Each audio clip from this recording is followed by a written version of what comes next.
everyone! So today's review is of a book that I anticipated greatly ever since I saw that it was being written, and that is Why Not Me by Mindy Kaling. For those of you that saw my review of her first book, Is Everyone Hanging Out Without Me and Other Concerns, I really enjoyed this, and I think other people that have read it who are fans of Mindy Kaling, of course, would have enjoyed it as well. So with both of them here, I'm not going to do a comparison, but I do want to talk about some things in this book that I think were really great and really important. I went into this definitely expecting it to be as good, if not even better, than the first book that she'd written. They're written in the very same style, they're humorous essays, some lists, things like that. Mindy Kaling is a writer, so what she says really does translate, even more so than I think than what she does on screen.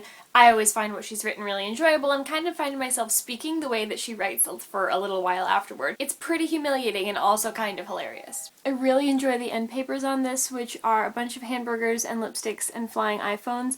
I think that those are particularly funny. Oh, there's some birds in there too. But it's kind of a really great summation of everything that Mindy talks about in this book. She really likes all of those things, although hamburgers can't fly. We all know that. There are some really great pieces in this book. I feel like I enjoyed more of the stories from her first book than I did in her second book, but standouts for me definitely in Why Not Me were her story about this guy named Will that she meets who happens to work in Washington, D.C., as well as the piece that she's written about B.J. Novak. She tells a pretty great story about him on an airplane, as well as the whole sort of ending chapter, which is, it bears the same title as the book. It's called Why Not Me, and brings up a really great number of points about confidence and bravery, especially in young women and girls, which I think, as she mentions, is something we're really trying to cultivate in this country, and it's really important. She makes this really great point where she says, I'm not incredibly brave and I'm not incredibly confident, it's just that I don't hate myself. And I think it's really strange how people are very uncomfortable with women that don't hate themselves, and I just thought that was a really interesting point, and that's actually what I took away from this whole book. But what also happened while I was reading this was I found myself having some feelings about her as a person, the same way I think that Harry feels about Mr. Ollivander for the majority of the series. Harry always says from the very beginning he wasn't really sure whether he quite liked Mr. Ollivander or not, and he couldn't really place his feelings on him. And that's definitely how I feel about Mindy Kaling. I think she's very funny. She's an incredible actress and writer and person and businesswoman. She's got this really fun sense of style. She doesn't hate herself. It's fabulous.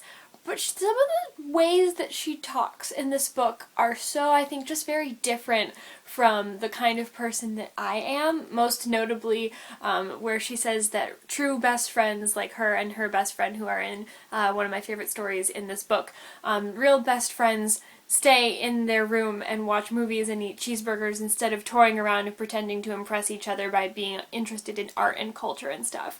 And I'm sure that she doesn't mean that people who are interested in those things and do those things with their best friends are not actually real best friends. But going around to museums and monuments and things like that, especially someone who lived in DC and did all of those things a number of times, that really resonated with me, and I was like, Mindy, I like those things. My friends and I do those things together and we really enjoy it. What are you saying? I think that was the biggest detractor about this book for me, was realizing that Mindy and I are definitely, obviously, very different people with very different personalities, but I loved her writing style once again, all of her stories and lists and how they're blended seamlessly together, along with some advice that she's learned from being who she is and working as hard as she has.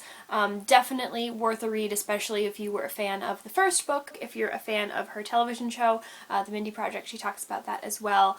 Not so much about The Office in this one, just because it's a little more current, but Office fans, you will, if you enjoy Mindy ever at all, you will also enjoy this book. If you have read either of these, most notably Why Not Me, but also the first book, Is Everyone Hanging Out Without Me and Other Concerns, I just like to say the full title. Long titles are really great.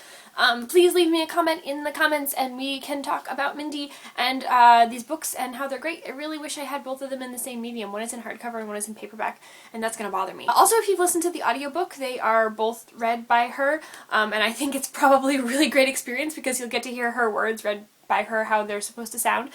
So let me know if you've read that, and I would love to hear how it's different than reading it on the page. As always, thanks for watching. I hope you're having lovely weeks and lovely lives, and we'll see you very soon.